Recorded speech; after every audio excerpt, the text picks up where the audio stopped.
Before we begin, I'd like to express my appreciation to Cook County Board President Tony Preckwinkle and Cook County Board Commissioner Dr. Dennis Steer, who attended the last event down up in Westside Douglas Park, which is where we were.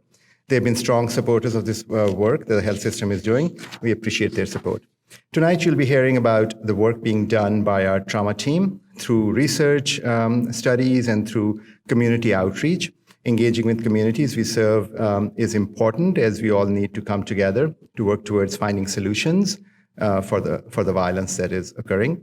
As healthcare providers, we are constantly trying to find ways that can be part of the solution in lowering the number of those impacted by gun violence. So important work is also being done in our clinics. So as chair of the Cook County Health Trauma Unit, I'm proud of the work we do every day. And I'll show you who we are. So this is, where the trauma unit was formed, by two people, and they decided they were going to just go ahead and take care of people that are severely injured. And that was almost 50 years ago. As a level 1 trauma center, we provide the highest levels of care to individuals who come to us. Last year, we cared for more than 5,000 patients, a significant number of who were shot and stabbed. Much has been made of the decreasing statistics about gun deaths, but as doctors, any number is still too many. Thank you to everybody there. So this is what we're gonna do over here. Our team of surgeons, nurses, physical and respiratory therapists, and social workers provide a range of services and take care of those impacted by gun violence. This is us walking, against access to guns. One of those people that helps us is Reverend Calories. She's a social worker and the founder of the Healing Hurt People Chicago. She's going to talk about the work that's being done in and out of the hospital. So this is some statistics that we've talked about. You can read what it says, how much it costs and all that. This is our team, some of our team, not everybody is there. And this is Healing Hurt People that Carol Reese will talk about, so you'll know what we are doing over there.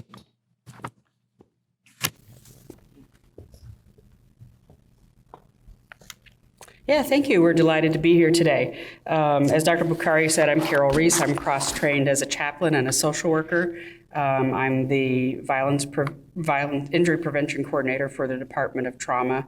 The Healing Hurt People program was an initiative begun about 5 years ago in partnership with the University of Chicago and Stroger Hospital to establish a program to provide services to violently injured youth and young adults with the support services they needed to recover from their traumatic injuries.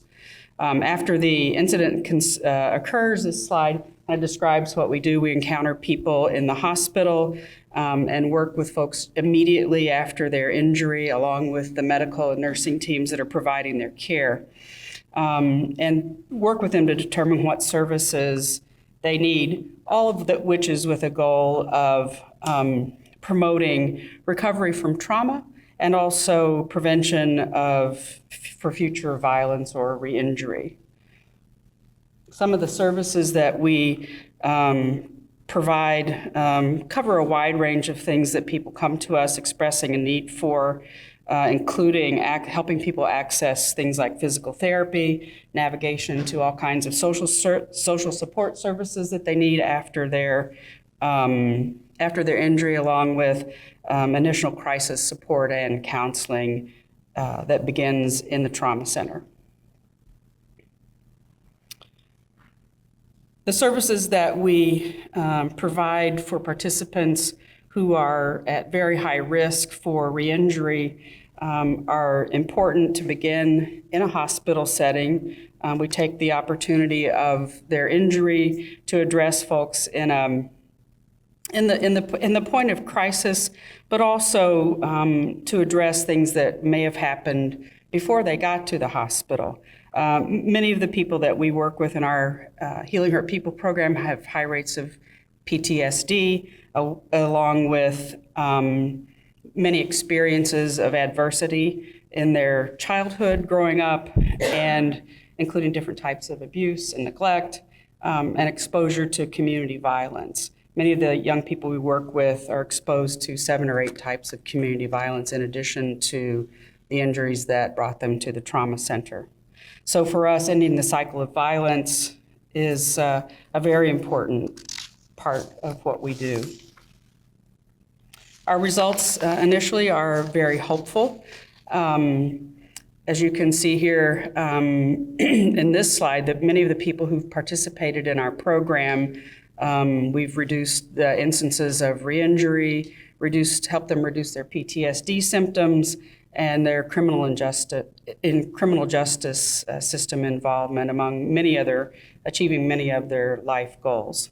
I'll be around throughout the evening if there are folks who'd like to ask more questions about this program.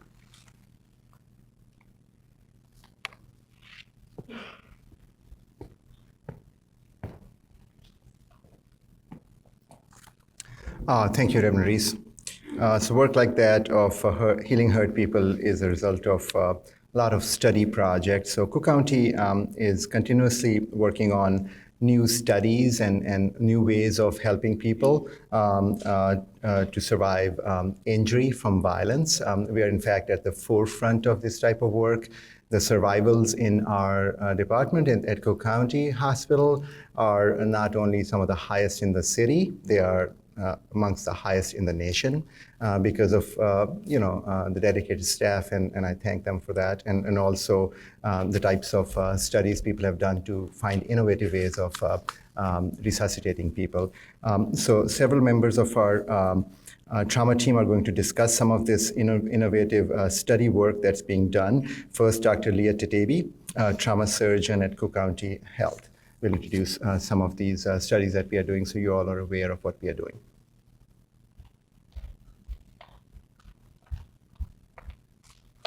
Good evening, everyone. Thank you again for having us. It's been absolutely my pleasure to be down here at Kennedy King College.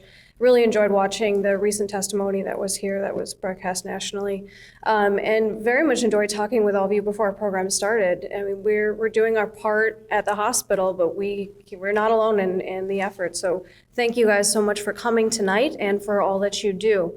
As Dr. Bakari said, one of the main reasons why I came to Cook County was to work very closely with the community and try to find better ways to take care of people. Because as far as I'm concerned, and I'm sure everybody in the room will agree, one death is too many. So we are working on many forefronts to try to figure out how we can prevent death.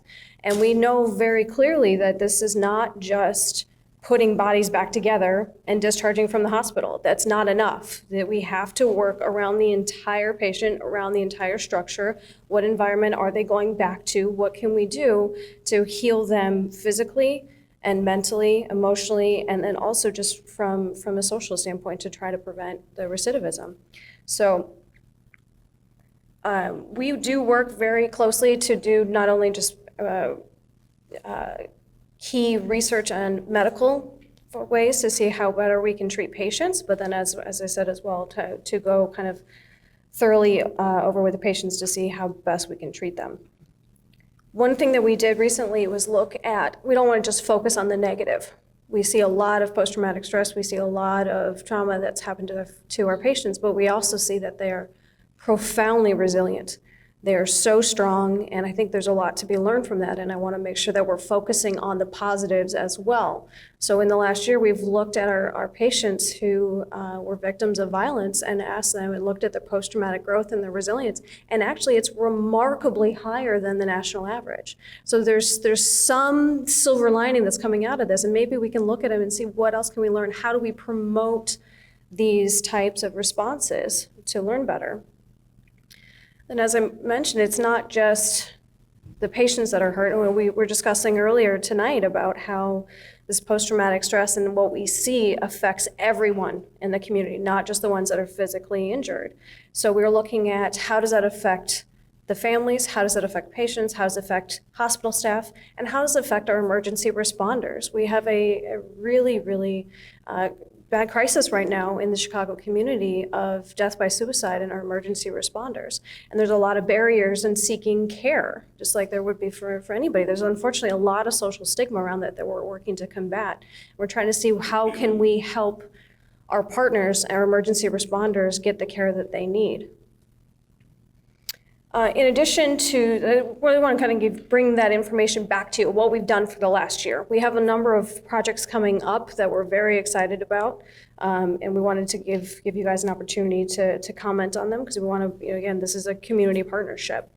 So we have 2 trials that I'll be talking about that are called, they're exception from informed consent trials. So when you have people who are very badly injured, sometimes there's not time to ask them all the key questions that we would normally do. So standard project, if we're trying to figure out a way, is treatment A better, is treatment B better? I'll sit down with you, I'll explain, this is what treatment A is, this is what treatment B is, these are the risks, the benefits of each one, what do you think? But when somebody's really badly hurt, we don't have that luxury of time. And so we have to say, but these are very important things that we need to find out. We need to know what is the best way. How can we be doing better?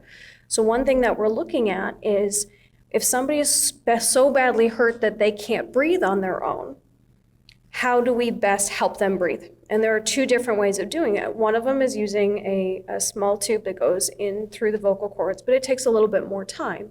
The other one sits on top of the vocal cords and it's a little bit faster. And we're thinking probably the faster one's better. So that's one that we're looking at. Both methods are currently used, but we're trying to figure out which one's better. I'm going to show a quick video of what this trial is going to look like. The Pre-Hospital Airway Control Trial, or PACT, is a study of methods for airway management. Unfortunately, when a person is injured, sometimes they're no longer able to breathe on their own. There are 2 main ways to help people breathe, and both are currently used. One method uses an endotracheal tube, which is a tube that goes directly into the trachea.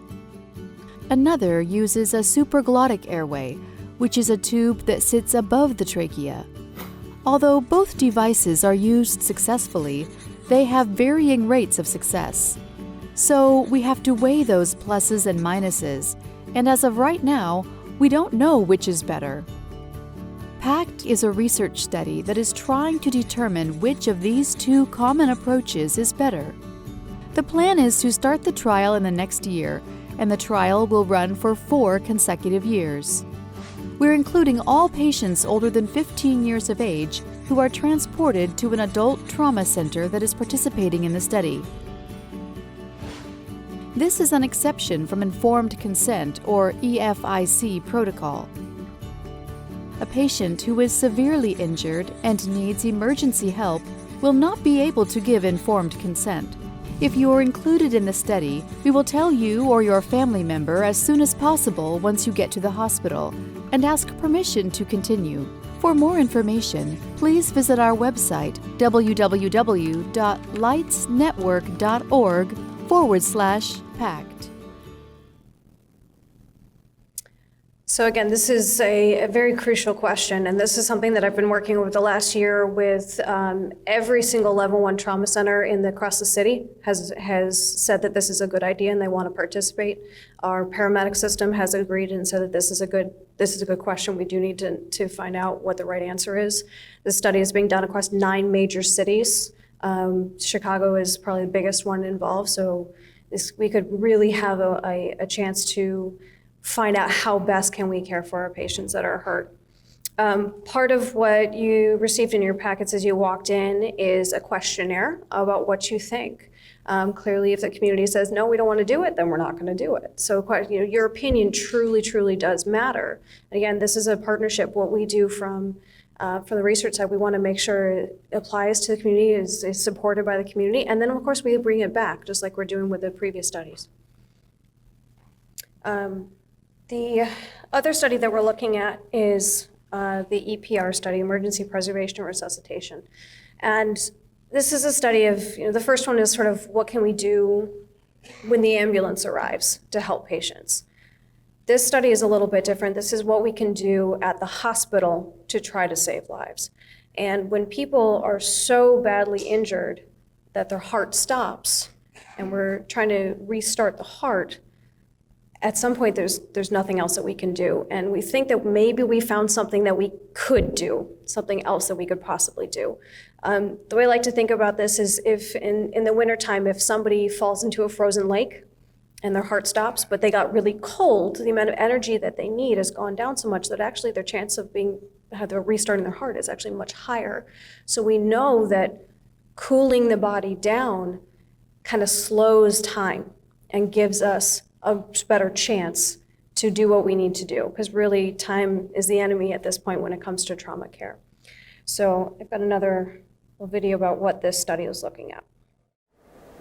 The problem when we don't have enough blood flow or oxygen getting to tissues is that the tissues need that for energy, and that energy is going to run out real quickly.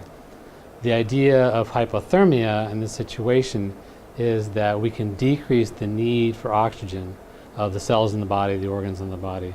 And if they don't need as much oxygen for a period of time, that buys us time to try to stop the bleeding, and then we can give them more blood and get the blood flowing again.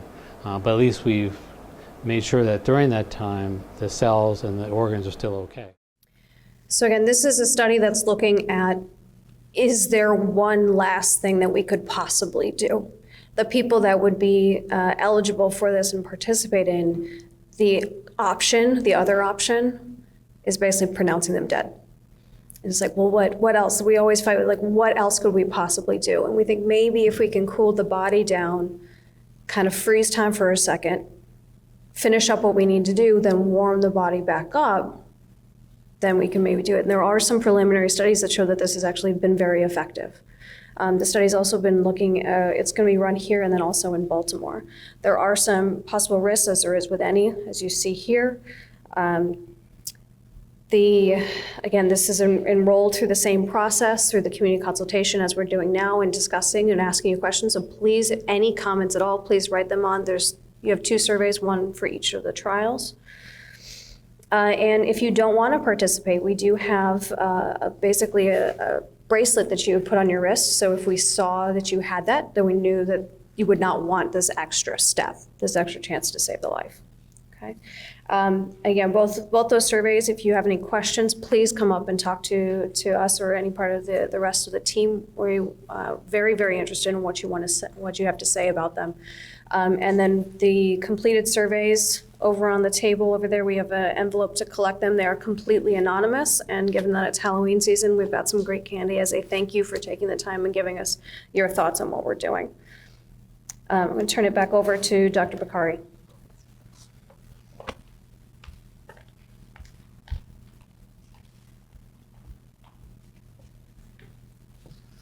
Thank you, Dr. Tadabi. So before we begin the Stop the Bleed training, which is sort of one should always know if you come upon people that are bleeding, well, what do you do if you are in an incident at a mall, something has happened, or a car crash and something has happened, you can actually do something and you don't need to be some specialized person. These things will help you save that person's life, because then you'll know what to do and be more effective. It's very simple. I wanted to see if there were any questions our staff can answer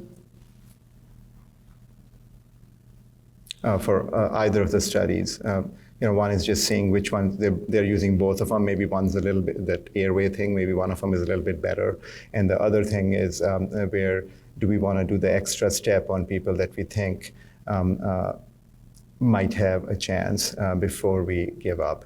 We do not usually give up.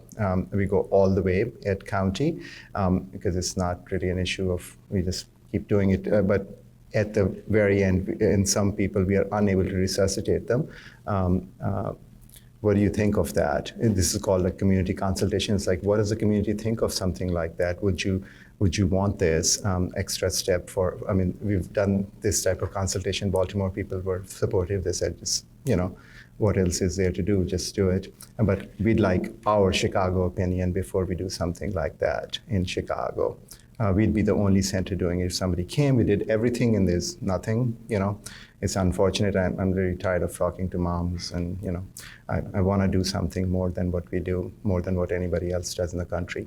And so if that is something that we'd want to do, we'd then start doing it. And the reason we are talking about it right now is because by the time the parents get there or loved ones get there, it's too late. It has to be done immediately. So we need to know what the community feels about it. That's what these surveys are about. Yes, ma'am. I know you said that it's a possibility that someone can pass away. So have you had anyone to pass away using the device, either one of them? Are you talking about the Airway?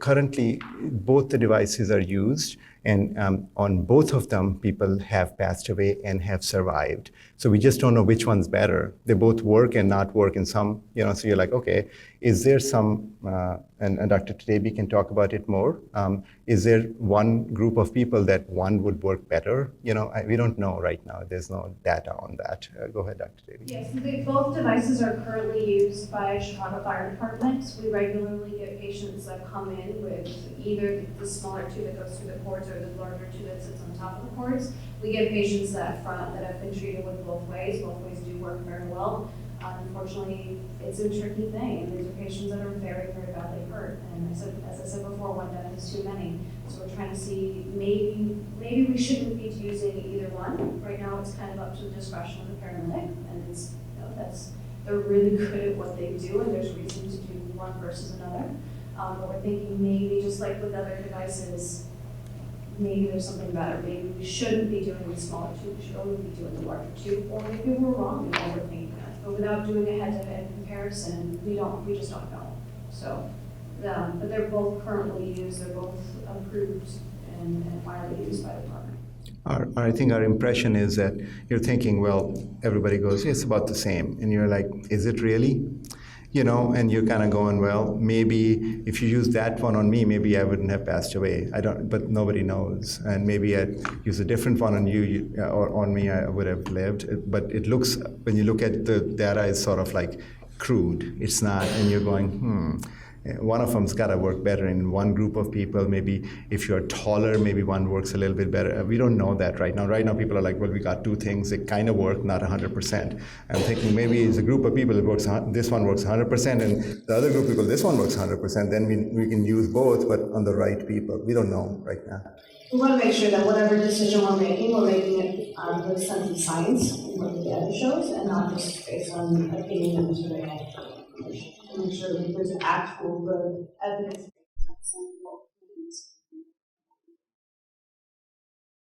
Yes, sir.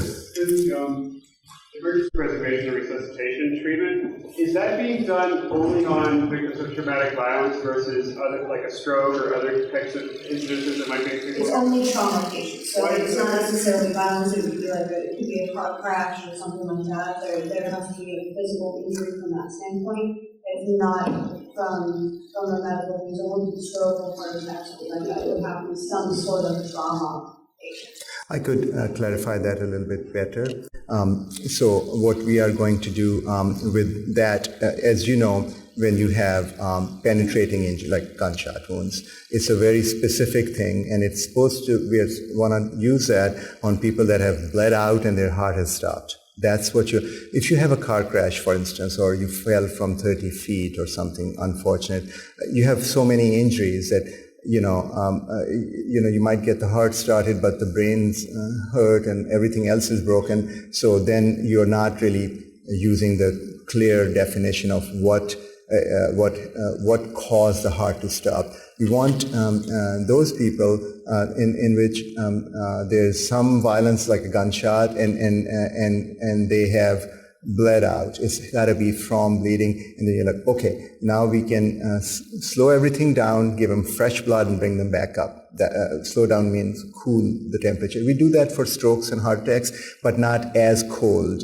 That's done for strokes and heart attacks everywhere. You cool that. So it's the same technique applied to people that have had a gunshot wound. And so we're thinking, it might work. And the some studies that were done in the past showed that rather than have a 0% survival, that the survival was extremely high in the 80s and 90%. So we're like, we can't just let that go. We have to, because, and it's just heart-wrenching when you have to deliver that type of news to somebody. Dr. President, this is similar to what's done. We take some of our thoughts from the medicine college have done this.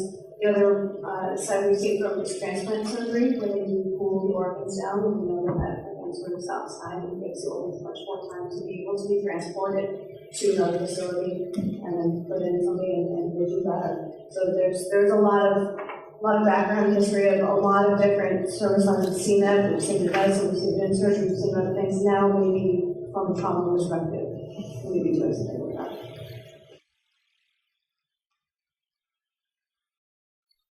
Okay, put my glasses. So now we'll turn over to the training by Dr. Trevi, but I'd like to thank you all for coming out. Parking is horrible. The work we do is important, but your support is necessary to ensure that we are best serving our communities. Thank you very much. Now we're going to learn about this Stop the Bleed stuff. Just if you have any questions, ask them, because at the time something unfortunate like that happens, you can't think, and you need to just reflexly train yourself how to do it so you can be there and do something for patients that you might find at the roadside or in a mall or whatever. Thank you so much. Stop the Bleed course. This is a course that Dr. Cray introduced to us. It's a class on how to prepare yourself for an emergency. This is a program that came out of, unfortunately, a really horrible event, the Sandy Hook shootings. They found that a number of people that died during that event potentially could have been saved. This is people who had actually lost so much blood that could have been stopped. So the American College of Surgeons and the American College of Emergency Physicians, the Association for EMTs, and the Teachers Association of the Military Branch all came together in DC under something called the Harvard Consensus, and came together and said, well, what can we do? How can we do better? And this is now something that's come across. Over 1 million people have been taught nationwide. It's gone international as well. This is really just taken off. So you were joining a wonderful group of people across the nation who are going to be prepared in setting an emergency. And this is something that comes up. It's not, as a fair warning, so it's a Stop the Bleed class. There may be some pictures of bleeding. The number one cause of preventable death after injury is bleeding. We work our entire careers to try to stop bleeding as trauma doctors, but really when you want to try to stop it, you want to stop it right when it happens.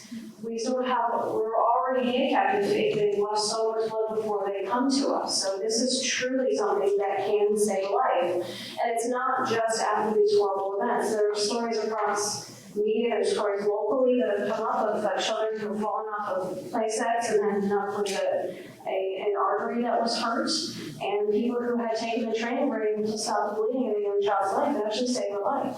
So this is not just a violence question. It's something that can come up.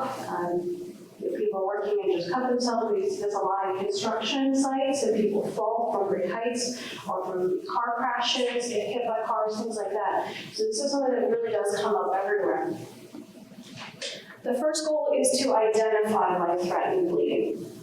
Okay. Once you identify it, then you have to take the steps to stop it, which is pressure, packing, and tourniquets. We should have Praise table. I think everybody's table's got a little demo model that we can work with to show how that works.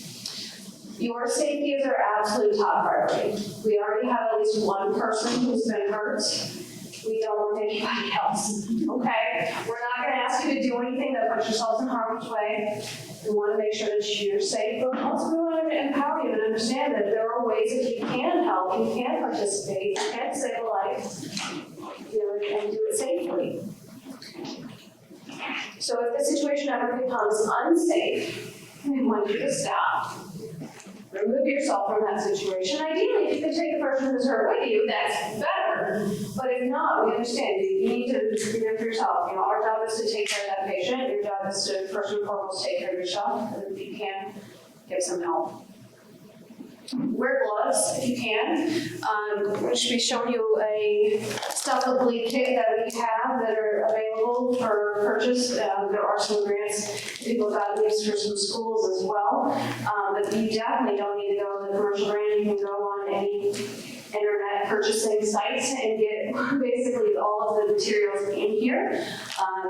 If you are like me, you've got gloves in your car, you've got gloves in your pockets, you've got gloves everywhere.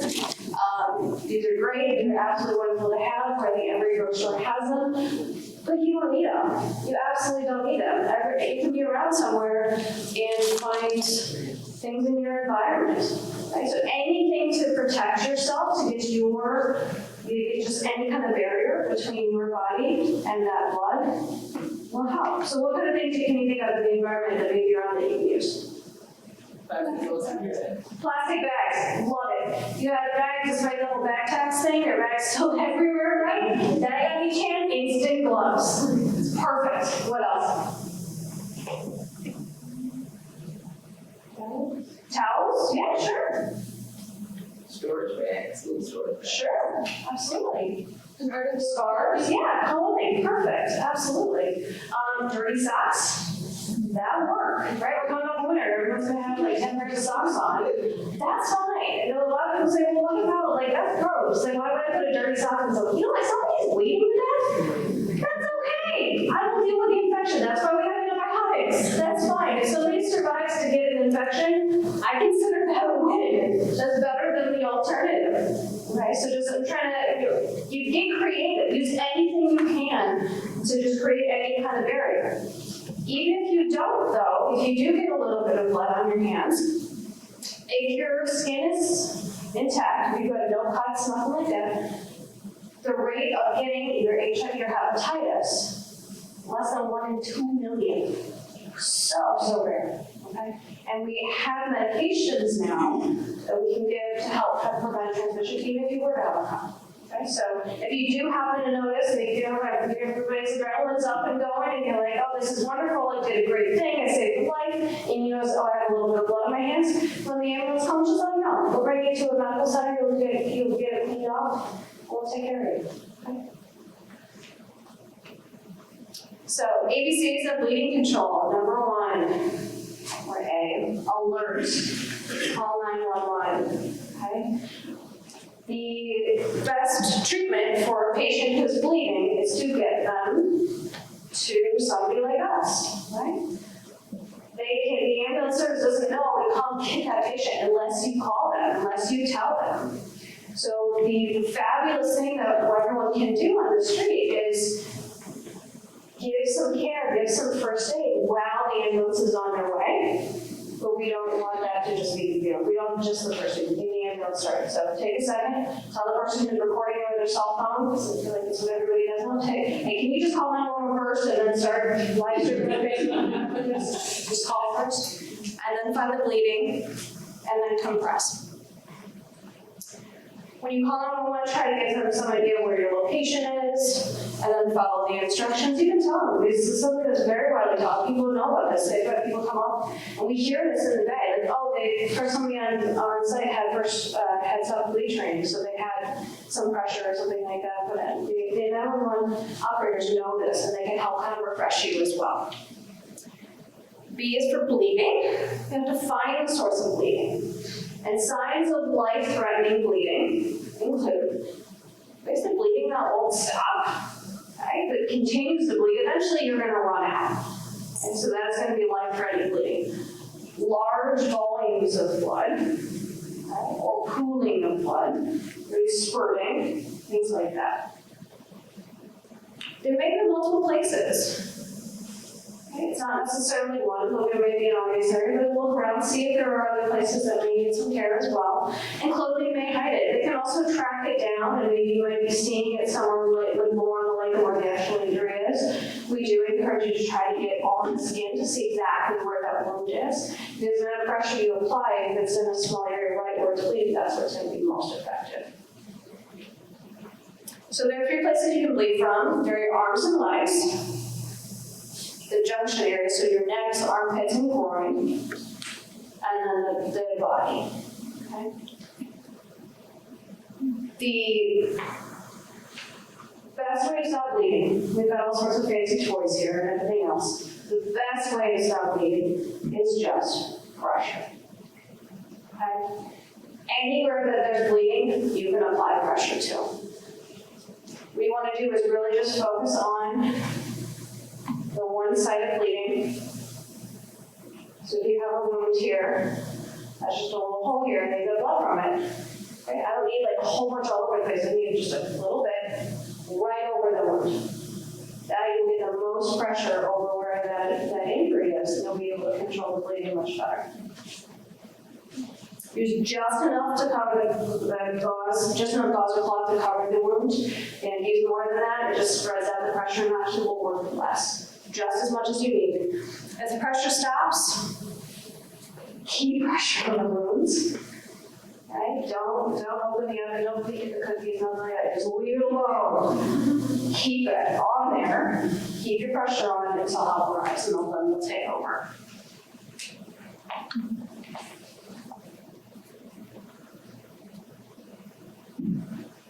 So what you're showing here, and I have one of these fabulous shirts. If you want to show, I can show you where it gets into this. This shirt can save a life, stop the bleeding. You see some of that, it's quite lovely. So again, find the source of bleeding, put the article of clothing on top, and then press.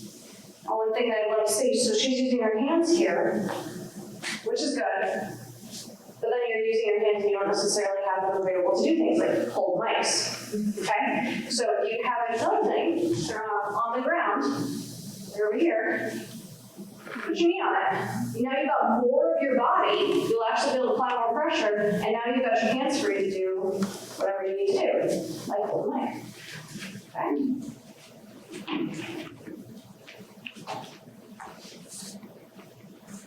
Some wounds are a little bit bigger than others, they're actually more gaping, than the bleeding may be coming from the bottom, and what can happen is, I'm going to use this one over here, this is a fun one. So if it's like this, a big old wound, and it's bleeding from it, if I just put pressure on the top, I'm not doing anything where it's actually bleeding. Okay? I can even tell, like there is a gap underneath my hand, I am doing nothing. It's just going to bleed around it. So what we have to do is use material, like a dirty sock, scarf, gauze, whatever you got, and you're going to pack it. Okay? You're going to pack it in the wound, and then put pressure in. And that's going to allow it to transfer that pressure down to where the actual bleeding is. And there's a bit of an art to it. I'll show you a little video what that looks like when we talk about it. Now what they're using here is something called quick clot, which is in these fancy things. It just has some medication in it that helps the blood clot a little bit better. You certainly don't need it. What we want to see is when you're putting the gauze in, you're still holding pressure as you're bringing more gauze to the wound. Because anytime you release that pressure, the bleeding will continue, and then it'll cool up, and then it'll thaw as well. So you want to have lots of pressure on there always, and then just as you hold pressure, just bring more and more gauze to the wound. And we'll practice that as we go through. As I said, this is a special medicated gauze. It has the stuff that help blood clot. This won't work without the pressure. There's nothing magical, the blood stopping stuff of this. This is just like that extra icing on the cake that helps. It's great if you have it. I do have these in my car. I have them at home. I've got 2 young boys, so I have no sense of self-preservation whatsoever. I am prepared. Okay? But you don't need it. You don't need it. Okay, this is fancy stuff. It's great to have if you have it, but if you don't think, oh, okay, now I can't do anything. I don't have that fancy stuff. You don't need it. Take your dirty stuff, it'll work.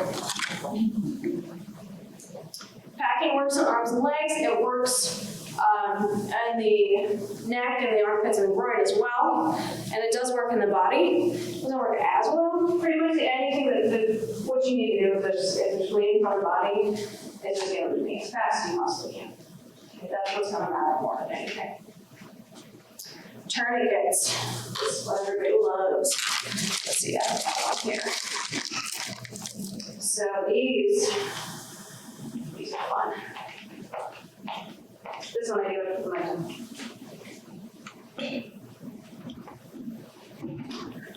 Okay, so these only work on the arms and legs. These do not go around the neck. Please don't put them around the neck. The brain likes some oxygen. The hands and the legs can deal with it, but please nothing's around the neck. This particular kind is called the CAT. It was designed by the military. It's utilized probably the most prevalent out there. It has a little rod on it. I'll show you guys how to do it. Each of the tables has it. I do want you to practice putting it on yourself and then or maybe putting it on somebody else. But I want everybody to feel what it feels like to have it on. Okay? Because it is not a comfortable experience. And it may be shocking if you've never experienced what that is. So this is designed that you can put it on yourself. You can put it on over clothing.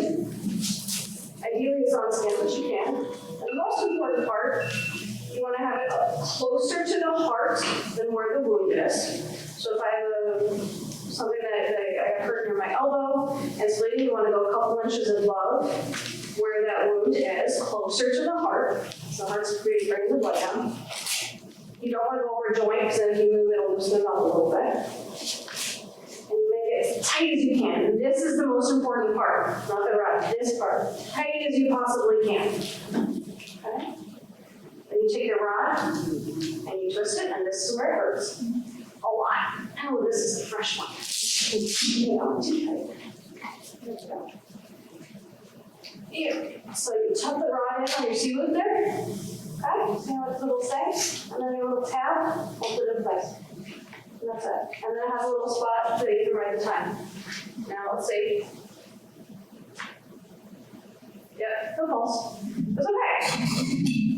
This hand's not very happy, it hurts, but it's okay. I can still use it. I can still feel it. It's giving that like I laid on it too long feeling, that tingly feeling. Okay? But I can still use it. These special packs have wonderful little Sharpies that you can write the time on. Ideally, we do want to know, as medical providers, we want to know what time it was put on. Because if you leave this on for long enough, it might be an issue. How long do you think that it will become an issue? I hope it's not a couple minutes, because this has been on for a little bit. How long? 20 minutes. 20 minutes, I hear a couple hours. Maybe like an hour. Hour or two. $1, maybe. Yeah, so it's really only 4 to 6 hours. Okay? So it's fine. You can leave these on. Now, I'm not going to leave this one on for 4 to 6 hours because I do this demo a lot. So I'd like to have use of my hand. I presume you guys would like to start doing use of your hand too. But just play it. Like, it's okay. You stay on. But this does hurt to put on. So if you're doing it to somebody, you want to reassure them, like, hey, this is going to hurt, but I got you. I'm doing this to save your life. This is super important. Okay? The important thing is you have to put it on very tight. So your body has 2 kinds of tubes. You've got the high pressure tubes, which are bringing the blood to the hand, and you have a low pressure system that takes the blood back. And if you just put a little bit of pressure on there, then it stops the blood from going back to your heart. But if you don't stop the blood going into the hand, then where does all that blood go? Out the hole. Okay, so this is an all or nothing thing. You have to make it really tight to make sure you cut off all blood supply, or it can actually make the bleeding worse. Okay. Most of what we see when these come in, and we do actually see a fair number of them come in, is that they're not tight enough. So I do want you guys to take the time, practice it a few times, see how much will come around and help you guys and see how much pressure you actually have to totally cut off that blood supply. Because that's what you need to do to be able to have this work. And then don't take it off. That's my job, I get to do that. Again, just like the package, don't look at it, just leave it on. The ambulance nurses, they don't take them off either, they bring them to us with them on. If you need to, you can apply a second tourniquet if you want to do it higher up. That's okay. Give you that demo. There are a bunch of different kinds that are out there. Again, CAT's probably the most prevalent. There's a bunch more that's been approved. We do have what's called pneumatic tourniquets that are basically anti-blood pressure cuffs. They work as well, but they're not as widespread as the other ones. How about for kiddos? So you can use it. The main thing is that when the kids get smaller, it's harder to get enough pressure. And again, it's small, and then they get even smaller, then just a little bit of pressure is enough. So a lot of times it just is not needed, but it certainly can. You can use tourniquets and kits. For deep wounds, again, you can use packing. Any of those other skills in terms of pressure or packing, and that is completely okay for kiddos. Other special situations, so one thing we see unfortunately a fair amount of somebody falls, those really nicely beautiful wrought iron picket fences that have the big spikes on the top, people fall on them. And if they have something in or they fall on a large stick, things like that, if you come across somebody with something that's stuck in, do you take it out? No. Because what that object is doing is putting pressure. Right? So if you take it out, then that pressure's gone, then you'll actually have some more bleeding. So what we typically do is we'll leave it in, leave it go to the operating room, get it all cleaned up, and then once we're ready to actually do the surgery, that's when we'll take it out. Improvised tourniquets, people mentioned scarves, t-shirts, you can make improvised tourniquets on it if you want. There's some great videos on how to do that. We can go over it as well if you're interested. Again, something is better than nothing. Okay, ideally you do want to use the commercially available ones. They do work a little bit better. But again, if you don't have anything, I would really encourage trying with that scarf first, just the pressure first. And then if that doesn't work, then trying to do an improvised tourniquet, and that's important. We talked a little bit about loss of an arm or leg. It's really not happened. This is something that's been described in the military as very long times to get from between one place and another. In the city of Chicago, our times to the hospital are so short. Don't worry about it. It's really not an issue at all. Pain, again, it will hurt. I don't want to hurt you guys, but it would be beneficial, right? Like, please do really try to put them on properly and see what that feels like. Any other questions about this material? Yeah. If you come across somebody who's unconscious and you think that like there could also be a head and neck injury, how bad would the bleeding have to seem like it could be before you would justify like moving that person and maybe moving their head and neck? You know? Yeah, sure. Yeah, it's a great question. The question is basically if you come up against somebody who's badly hurt. People are very concerned about moving people. Right? You don't want to have, if there's an injury to their spine, if you move them, it could potentially make it worse. My point in the question is like, when would you move them if you thought the bleeding was so bad? If the bleeding's that bad that you think they're going to die from it, it doesn't really matter how bad their injury is, right, with the spine. Like if it's really that life-threatening, then we will take care of the bleeding before we take care of everything else. That being said, you try to do whatever you can to try to keep it not moved. So if there's somebody else there, you can have them try to keep the head straight as you move it, and just try to reduce as much motion as possible. I think it's a great question. Any other questions? Yes? For gunshot in particular, I think it's very difficult to situate an injury in your home or in your own place, for example, because there's often, it's often unexpected, and it's often in like an alley. So a place that's under-resourced in terms of even creative resources. Sure.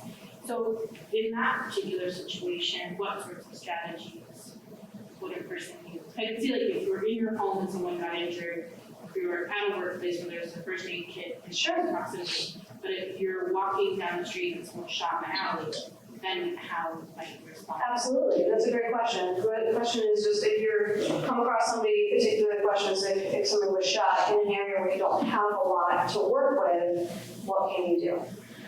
And especially as we're coming up on winter season, everybody's got clothes, we talked about that, right? So you can use scarves, use socks, anything like that, anything you can. Even if you got jeans on, you saw how to put pressure on that, just kneel on them. Your own clothes will help protect you from that. There's really, you don't need much. You really don't need much. You need your body weight to put pressure on them. You need a phone to call and just yell at someone else. But number one, again, make sure it's safe. You come across and you see somebody shot, make sure you're not getting injured too, right? Then go ahead and see if you can get first aid. Okay, so number one thing is just making sure that you're safe. But you do not need much. You have a beautiful hat that would make a wonderful packing material if you need it to. Okay. Great question. Anything else? All right, what we're gonna do, we've got a number of instructors here that will come around each table. We'll go through each part of it, from the packing and the pressure and then the tourniquet part of it. I'll be around, the rest of the team will be around as well for any other questions that you may have about the rest of our program. Thank you, everybody.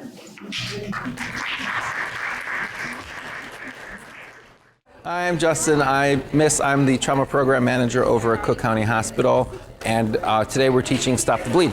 So kind of like how we were talking, the easiest way to remember it too, like if you look at this has the red, the tab of this is red, so red always goes to the heart. So when you put it on, keep it so when you pull it towards the heart. Okay. No, it's not really. And so that's how you always remember that. Tell me if it hurts. So if you're putting it on someone that's still conscious and they're looking at you and they're just hanging out and be like, this doesn't hurt, this is completely fine, you're doing it wrong. You want your patient looking at you being like, what are you doing to me? Like you want her to get, and so then take it, Velcro it, so use the Velcro as your friend, and then you start twisting that bad boy. It doesn't matter. All that matters is whatever way you start it, you keep doing it. So don't like twist 1, 2 clockwise. Is that it? Uh-huh. That hurts a lot. Uh-huh. Yeah. And so then you feel. And so that's how you know you did it right, is when your patient looks at you is like, I think you're doing something wrong. Okay. I'm scared. The other trick that you want to do when you're putting this on, if you can, is try to keep this arm tight, because if you think they just got like in a car accident, or if it's a little kid that just fell at it might be broken. But what is someone, like say it's a 17-year-old who just got a bad cut, like they were in a fight, they got a knife cut, and you roll up on them and you're like, oh, I could help them. What are they going to do as soon as you start putting this on and apply all that pressure? They're gonna Get off me, I'm confused, I don't know what's happening. They're going to be swinging at you. So then this way you're using your body to kind of control that, to control those arms. like the wintertime they have like layers of clothing. So you want to get it as close to the skin as you can, but at the same time, you don't want to be, if it's middle of January in Chicago and it's 50 below with the windshield of negative 75 and you're freezing and your fingers are falling off, you just got to get this bad boy on. The other trick is, how do you know what's bleeding? Like how they said step 1 is identify the bleed. Yeah, what if it's like through a coat and you're like But how do you identify the bleed? What color is blood? red? Red. So always go to the red. Like if you walk up on someone, if you're on the lakefront and someone fell off their bike and they have this big wound, and you're like, I wonder where the bleeding is. Like, and there's blood on their right leg. Don't go to the left arm. Like, go to the obvious spot that's bleeding and say, oh, there's where my blood is. Make sense? All right, next. Maybe on this arm. Yeah, I don't want to hurt. I don't want. A spot that doesn't hurt as bad too is the thigh. So if you want to put it on someone's thigh. She's like, no, okay. Go all the way with the arm. So this is have my arm straight. Oh yeah, so it's like this. And then you pull it. At all. Maybe pull it more. And then it's easy to do on young people because they have, like, we're all kind of like the tight skin. It's bad when you get like Nana, like if something happens to Nana and Nana has the little jiggle like when they wave, and then you put that tourniquet, if you pinch that skin in there, that hurts. Nana's not going to be happy with you. You don't have that. I'm like, I have it a little. It is painful. So yeah, it's not. I want to do it. And so then remember too, like, these can't go around the neck, because imagine if you put that around someone's neck and start tightening, what did you just commit? You just committed murder. So these do not go around necks. They can't be used in the joints. Okay. So it's or not even the body. not even the body. There's nothing. Doing it on a leg, like as high as we can. So I always teach high and tight. It's like, because remember, this is a military tourniquet. Military gets their hair cut high and tight. So you put it as high as you could go. Okay. Because then some people are like, well, what if the wound's right here? Should I go all the way up here? Because you're still Right, it's all going compressing. And the other thing I look at is when you start looking at anatomy, In this part of the arm, you have 2 bones, right? In this part of the arm, you have 1 bone. What's easier to compress against, 1 thing or 2 things? 1 thing. Same thing in the leg. Like you have 1 bone up here, 2 bones down here. It's easier to compress against 1 single object versus 2.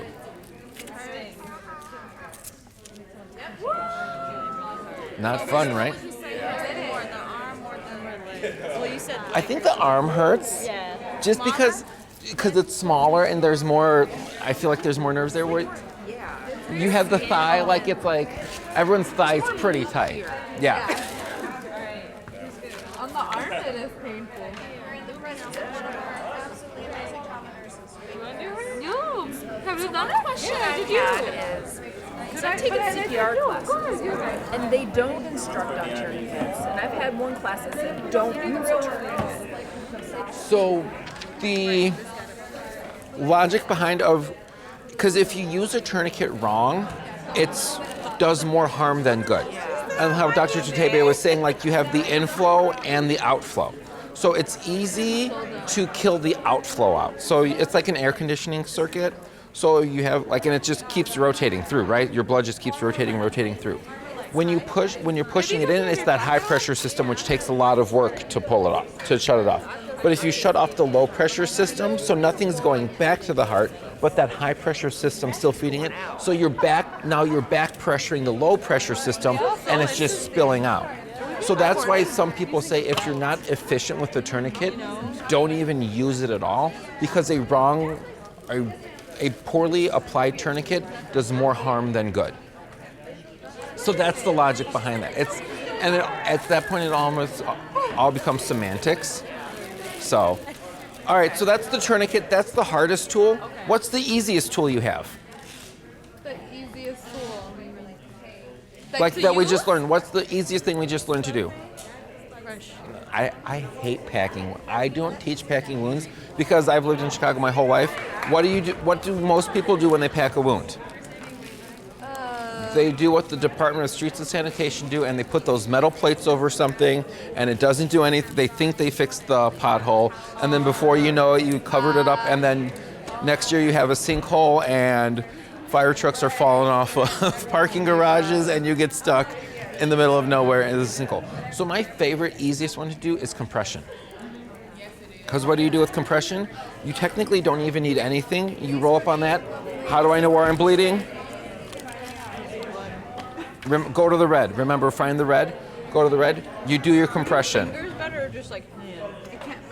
So depending on how big the wound is, that kind of dictates how much pressure you want to put. So if you want to make sure you're covering this. So with this one, if it's really small, I could do this. The trick is you have to make yourself comfortable, because unfortunately, depending on where you're at and how big of the crowd is, you might be there for a while. Especially if you think of this as a mass shooting. Heaven forbid it ever happens. It's a mass shooting. It's going to take EMS quite a bit of time to get to you. So if you're sitting there and you're like stretched and there's something here and you're stretched over putting pressure on that, how long are you going to effectively be able to hold pressure? Not for too long. Not at all. No. Like this is not comfortable. So if you need to, get down on the floor, sit next to the patient and put some pressure. Or how Dr. Jatebe, that's my favorite. Yeah, the knee, because if this is a person here, then I could be making eye contact. I could be making eye contact with them. I could be talking with them. I could be that calming presence in a crazy situation, a crazy moment in their life.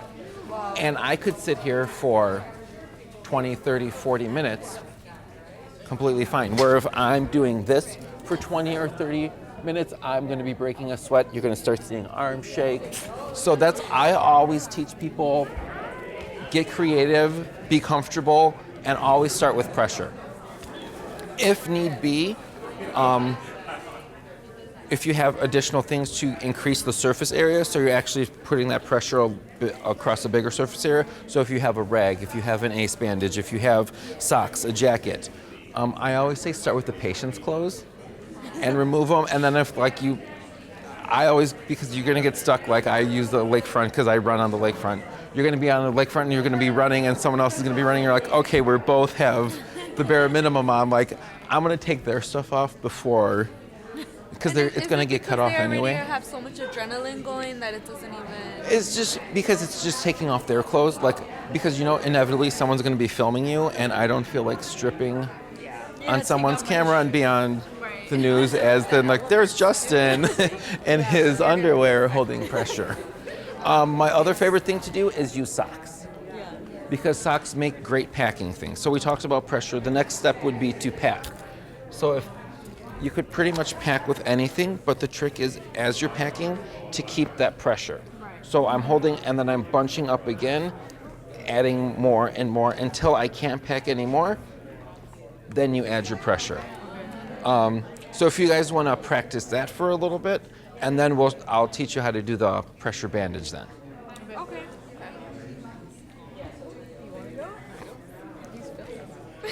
I know. I think this will like freak me out, sticking stuff in someone's body though. Yeah. And that's why I always teach pressure, because it is the least invasive. It is like if I ruin these pair of jeans, okay, I got to go to Old Navy and get another $30 pair of jeans. It's not that big of a deal, and it's my knee. So that one's Whereas especially in the winter, like I get from washing them so much, you get the dry hands, you get the cracks, and you're like, do I have something? Do I not? There you go. If somebody has an injury like in their neck, and you're concerned about like or whatnot. So Apply pressure in that. this sounds crazy. So that's a great question. She said like and that gentleman over to asked the head and neck injury. We stratify in trauma of what's going to kill you first. And the first thing that kills every trauma patient is bleeding. So it's one of those, okay, yes, if you move them wrong, you might paralyze them. You may or may not paralyze them. But if you don't move them to be able to stop the bleeding, you'll never have that chance to find out. Yeah, because everybody else like, don't touch them, and you're like, well. So we take the stance of give them the chance to be paralyzed, or everyone's like, well, you're going to use their dirty shirt, or you're going to take the sock off of your right foot. What if that's going to cause some crazy infection? I was like, give them the chance to get the infection that we could easily take care of in the hospital rather than not. Yeah, I'm too injured. Yeah, your hands. Oh yeah, she had a dog bite. I know. Sprained wrist. And then Yeah, just injured all over. Yeah, so what advice could you give her, like, if she was placed? No, seriously, Yeah, if you were placed like in if a I'm situation, semi she's hurt, already hurt. She I'm wouldn't be nearby. able to So the advice you give, I tell everyone is one, like after you do this class and you think of all this, you have to find your moral compass. Like how like, and it's kind of like how far are you willing to go?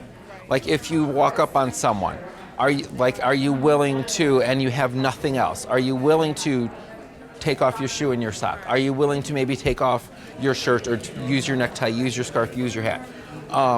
If you don't have gloves, do I take this risk? Like if you're in and it's kind of one of those, if you're in an airport where people are traveling, okay, maybe they don't. But what happens when you're in the alley at 2:00 in the morning and this happens? Or what if you are at a Alcoholics Anonymous meeting or a Narcotics Anonymous meeting, and you have these high-risk populations and something happens, you have to find your moral compass of how far are you willing to go. The other thing, like Dr. Jatavia said, is you're the number one priority. I don't care what's going on, if you're doing something, and even if that you've stopped the bleeding and you're holding that pressure and you're like, I'm saving this life, and then you start hearing gunshots again, if it's that you have to go, because one person is a bad situation, two people are a worse situation. You just want to keep adding on to that situation. Make sense? So you always have to know how far you're willing to go, and then always keeping yourself safe. So if you're like, if I do this and I'm going to break my wrist again, that's probably less than ideal. But if there's a creative way where you could be like, okay, this hand can't do much, but I could put an elbow, or I could just throw this on here and go, then you could take those steps. Make sense? Yeah.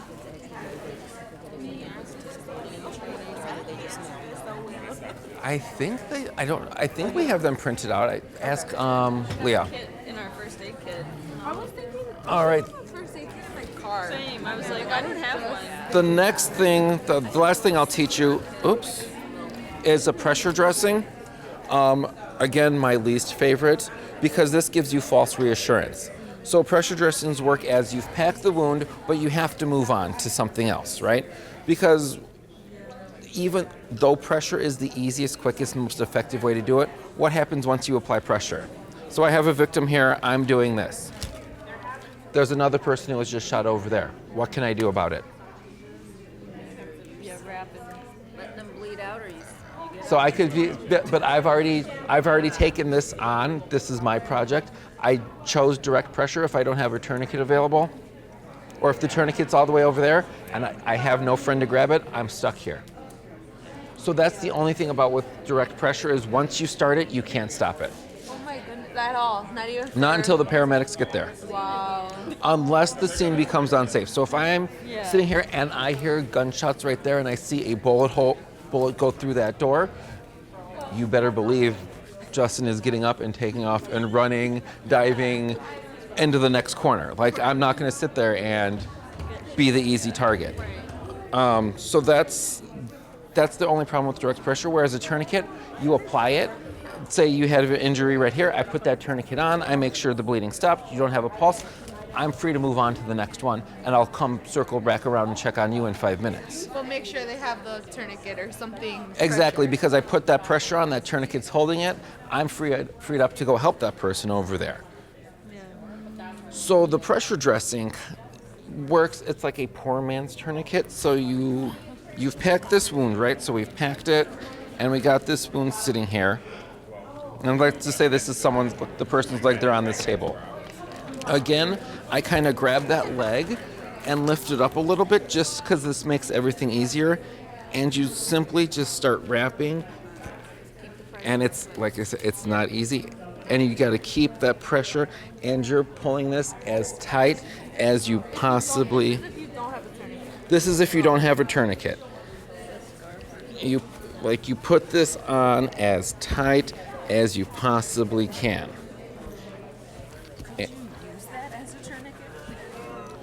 So the problem with using this as a tourniquet is if you keep doing it in one spot, it just gets narrower and narrower. So it basically doesn't do anything, and it just causes a lot of pain, and you actually risk nerve damage if you use something too narrow. And then once you kind of get to the end, you basically just have to tuck it. And you go like that. What's the problem with this? What's the problem with that? Pressure spread out. It's gonna become loose because it's elastic, so it's kind of like a rubber band. If you keep stretching it, eventually it's gonna lose its stretch. But what did I just do to that wound? Covered it? What'd you say before that? Oh, it's gonna get soaked. It's gonna get soaked. So I took a wound that's bleeding and I stuffed a rag in it. That's gonna absorb all the blood and then eventually start leaking out. And then I took it and wrapped it in even more cloth. That's just gonna absorb the blood. So that wound could start re-bleeding, but I'm not gonna realize it for another 5, 10, 15 minutes because it's getting absorbed. It's like the Bounty Quicker Picker Upper. Like you see those commercials and they wipe everything up. And you're like, oh, it's gone, no problem. This is just soaking up 100 milliliters of blood. This is soaking up another 200 milliliters of blood. So before you know it, you've lost a half a liter to a liter of blood because it's been hidden. So that's why I don't like these pressure dressings. But if you guys want to practice again, or if you want to practice with the tourniquets, this is all for you. Ask questions.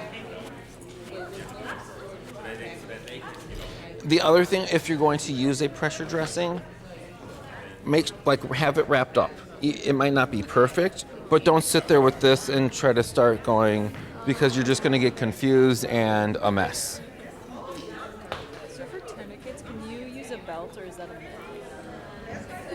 I've seen that a lot. So if it's a true emergency and there's multiple victims, I've always said MacGyver, and then I started teaching young people and they would look at me and be like, who's MacGyver? And so I was like, okay, I got to switch that one up. So it's become creative. So if all you have is a belt and there's 3 people you need to take care of, try the belt, see if it works. If it's one person, I always just say, if it's if you're at a park and a kid falls off of the monkey bars, has an open fracture that's pouring out blood.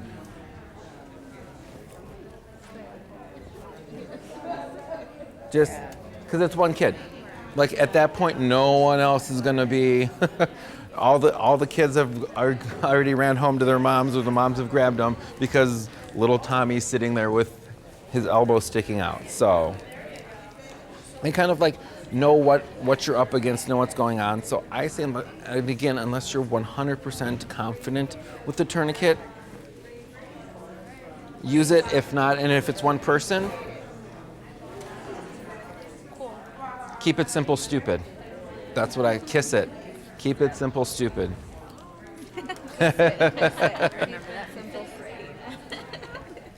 Funny how everything comes back, right? It's like full circle. Any questions you guys have? No, I don't think so. Very thorough. Yeah, thank you so much. No problem.